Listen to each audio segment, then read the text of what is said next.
Hello and welcome to another video from the Activism, Influencing and Change programme at the London School of Economics and Political Science with me, Tom Kirk.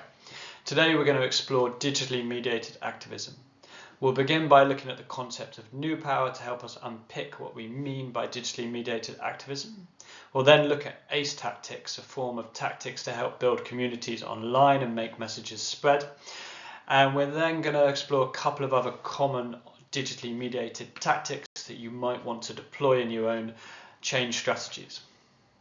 When we talk about digitally mediated activism, we're referring to any types of activity from raising awareness to organising to putting pressure on power holders that activists might use or leverage the power of ICTs to either increase the speed or scale at which they can operate. Digitally mediated activism can include anything from using Google Docs and shared workspaces to plan and strategize, to using social media platforms to put out content or to put pressure on power holders and shape what happens in closed or invited decision spaces in the real world that activists find it hard to access. In fact, we'd argue that it's increasingly nonsensical to talk about a difference between online and offline activist actions, as the two are often symbiotic, with organisation and awareness raising taking place online and then strengthening and scaling up offline real-world activities. We do so in these videos to just help a little bit with thinking through when you might want to deploy particular online tactics. One way to think about digitally mediated activism a little bit further is to deploy the concept of new power from Jeremy Hyman's and Henry Timms. They argued that old models of activism, or old power models of activism, consisted of organizations or institutions hoarding power. That power might be in the form of followers that they could mobilize, currency or resources that they could spend and deploy, particular relationships and political capital. They'd hoard this power and then spend it when opportunities to create change arose within the systems that they were working in. In contrast, new powers models of activism are about harnessing and directing the energy of crowds, large numbers of people, usually using ICT platforms to connect them and point them towards a particular action or activity that the organisation or social movement or activists want to engage in. For Timms and Hyman's, new power models of activism recognise that there's a contemporary thirst to participate. No longer do people simply want to subscribe to a particular charity or social movement's ideas and goals, perhaps even donating money to them. Instead, they actually want to participate in change processes. They want to engage in activities that they feel have impact and sometimes help them feel members of a part of a community. They argue really that ICTs and digital platforms are changing the way people view or their norms around how far they can participate in contemporary change processes and how they fit in with some of the bigger issues or big challenges of the day. Academics Bennett and Segerberg offer a little bit more background or context to where or why new power models of activism are popular these days. They argue that there's been a contemporary drop in membership of traditional civil society organisations and unions and political parties, especially amongst younger people, those in the under 30 group. At the same time, there's been a rise or acceptance of kind of a culture of individualism. This, they suggest, has led to a desire for people to be able to opt in and opt out of particular networks, identity groups or causes very quickly and at their whim. People also at the same time yearn to kind of cultivate or collect online social capital, which they can spend. Lastly, they argue that the culture of individualism means that people want opportunities to express themselves and their own identity, but to do so at scale. All of this, in a way, can be seen as creating an enabling environment for the types of new power models of activism discussed in the previous slide. Hyman's and Timms argue that one of the tactics common to new model powers of activism is an ACE tactics. In contrast to the analog tactics talked in previous videos with the idea to make messages stick, ACE tactics, or their goal, is to make messages spread.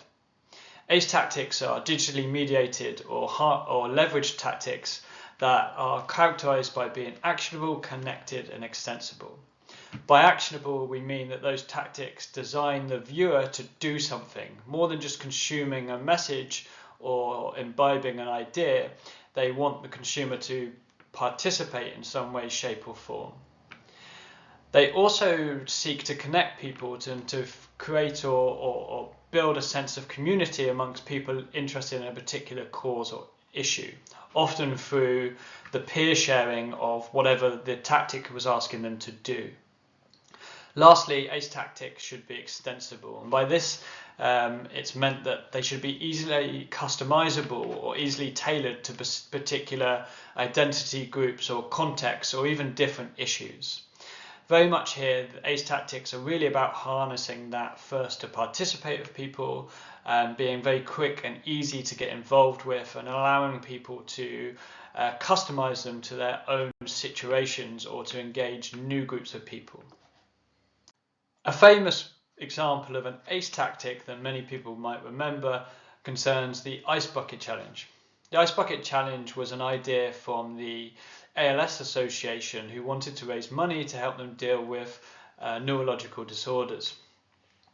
The Ice Bucket Challenge asked participants to film themselves having an ice cold bucket of water poured over their head, and then to donate money to the ALS Association and challenge their friends to do the same.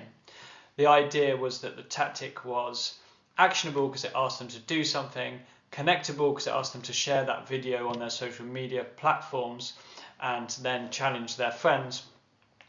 However, the Ice Bucket Challenge was also extensible in the fact that other cultures and other societies customized it to their own needs. For example, we saw in India the emergence of the Rice Bucket Challenge. There, instead of wasting resources, participants donated a bag of rice to those in need, filmed themselves doing it, and challenged their friends to do the same thing.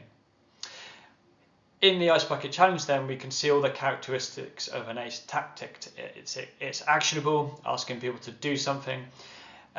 It's connected, asking them to share their activity with their peers and challenge them. And it's extensible in the fact that people can customize it quite easily to their own culture or context or situation or need. Hashtags and the use of memes are other popular forms of digitally mediated activism. To explore them, we're going to use the example of the shooting of Mike Brown in Ferguson, Missouri in 2014 by police officer Darren Wilson. In the wake of that shooting, many people began to criticize mainstream media, who seemed to be portraying black men and people of color as violent in a kind of effort to support Darren Wilson and push back against an increasing kind of idea that police brutality was out of hand. Activists sought to push back against mainstream media by using hashtags to identify themselves with the Black Lives Matter movement.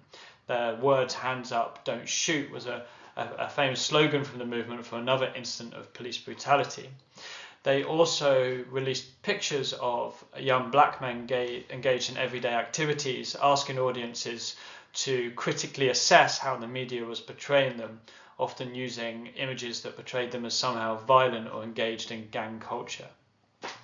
A lot of this kind of activity is often dismissed by onlookers as slacktivism or clicktivism and as ineffectual.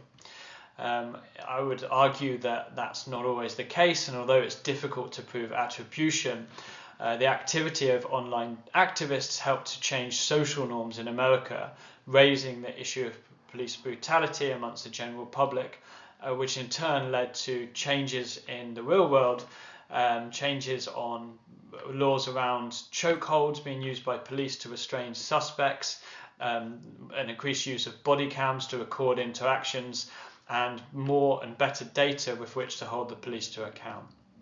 The point here is that what can look simply like kind of low effort or low energy activism can often have real world consequences and make change, especially when done at scale and at the right time or moment of opportunity. The Me Too movement provides a powerful example of how online digitally mediated activism and even the simple use of hashtags can create a sense of community and lead to change. The movement was sparked by the call from Lisa Milano, an actress who encouraged women to share their stories of harassment and abuse in the wake of revelations about Harvey Weinstein, a movie mogul who had long been abusing his position of power for his own gratification.